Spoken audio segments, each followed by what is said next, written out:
السلام علیکم، آپ کو اس چینل میں خوش آمدید۔ اس چینل میں آپ کو ڈاکٹر فرد ہاشمی کی زبانی اسلامی تعلیمات بتلائی جائیں گی۔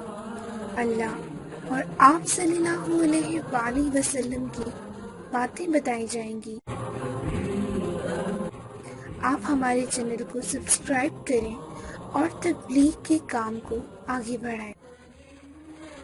رسول اللہ صلی اللہ علیہ وسلم نے فرمایا، رشک تو بس دو ہی آدمیوں پر ہونا چاہیے، ایک اس پر جسے اللہ تعالیٰ نے قرآن کا علم دیا اور وہ رات دن اس کی تلاوت کرتا رہتا ہو۔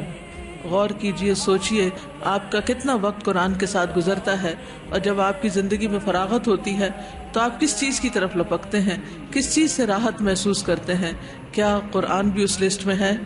اور دوسرا وہ جسے اللہ نے مال دیا اور اسے وہ حق کے لیے لٹا رہا ہے، یعنی جہاں کہیں خیر و بھلائی کا کام دیکھتا ہے وہ اس میں اپنا حصہ ڈالتا ہے۔